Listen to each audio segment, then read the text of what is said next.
Where the river meets the sky. On the edge of a small town, where a silver river curved lazily toward the mountains, lived a young woman named Clara. She was a painter, known for spending her afternoons sitting on the riverbank, capturing the changing colors of the sky. To the townsfolk, she seemed dreamy, lost in a world of colors and canvases, yet her quiet heart longed for something more, something unspoken, waiting to be discovered. One autumn afternoon, while sketching the reflection of the clouds on the river, Clara noticed a man standing a short distance away. He was gazing at the horizon with the kind of intensity she usually saw only in herself. His name, she later learned, was Daniel, a traveler who had stopped in town while searching for his own sense of direction. Their first conversation was hesitant, but something about the way he spoke of the world, its hidden corners, its fleeting beauty, sparked a fire inside her. Days turned into weeks, and Daniel began to linger by the river whenever Clara painted. Sometimes he brought books, sometimes stories from faraway places, and sometimes only silence. Yet the silence between them was never empty. It felt like a language of its own. Clara found herself painting not only landscapes, but also the shadows of his smile, the quiet strength in his hands, the way his presence seemed to steady her restless heart. As winter drew near, the town prepared for its annual Lantern Festival.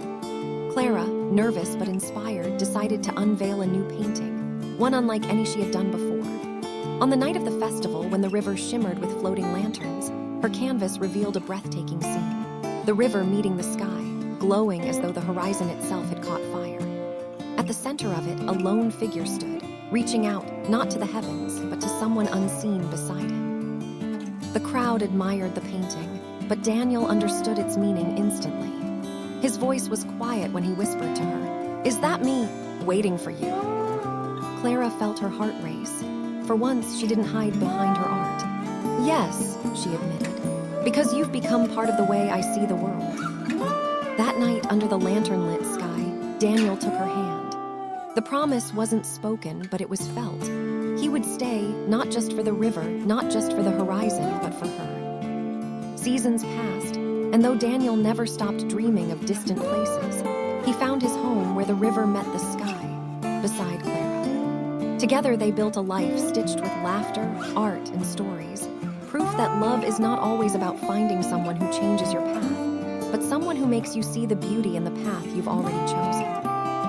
And so, every year, when the lanterns rose into the sky, Clara and Daniel stood by the river, hand in hand, knowing their love was like the water and the sky, separate yet forever reflecting each other.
beneath the autumn sky.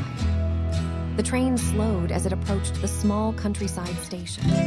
Emma pressed her forehead gently against the cool glass of the window, watching fields of golden wheat sway beneath the autumn sky.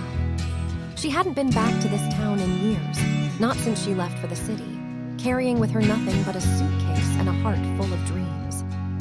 Stepping down from the train, the crisp air greeted her like an old friend. Everything felt the same, yet different, like pages from a book she once loved but had left unfinished. She tightened her scarf and walked toward the narrow lane leading to the village square. And then she saw him. Daniel.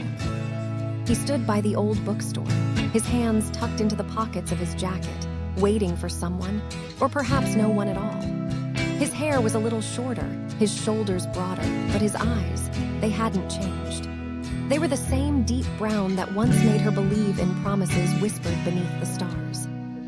Emma's heart skipped, but she forced herself to keep walking. She wasn't here for him, not after all these years. She had returned for her grandmother's house, the place that was now hers. Yet, fate seemed to have a different plan. Emma, his voice was soft, uncertain, as if saying her name might shatter the fragile air between them. She stopped. Slowly she turned and their eyes met. "It's been a long time," she said, her voice steady, though her hands trembled. 7 years, Daniel replied. "But who's counting?" A hint of a smile tugged at his lips, and suddenly Emma was transported back to when they were 19, sitting under the oak tree near the river, dreaming of futures that didn't include heartbreak. They talked for hours that day, wandering through familiar streets that carried echoes of their laughter. Daniel told her he had stayed behind to take care of his family's farm, while Emma spoke of the city lights that had once seemed so bright, but now felt distant and cold. As evening fell, they reached the riverbank where the oak tree still stood, its leaves painted in shades of amber and crimson. Emma touched the rough bark and whispered, "Do you remember?" "How could I forget?" Daniel answered, stepping closer. "This is where I told you I'd wait, no matter how long it took." Her heart ached at his words. Back then, she hadn't believed him. She thought dreams required leaving, and love was something that would simply fade with time. But looking at him now, she realized that some loves didn't fade. They lingered quietly, waiting for the right season to bloom again. The stars appeared one by one, and Emma found herself smiling. "Maybe," she whispered, "it's not too late to finish our story." Daniel reached for her hand, warm and steady against the chill of the night. "I was hoping you'd say that." And so, beneath the autumn sky, the unfinished pages of their love began to fill again, slowly, tenderly, with every step they took together.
Whispers beneath the lantern sky.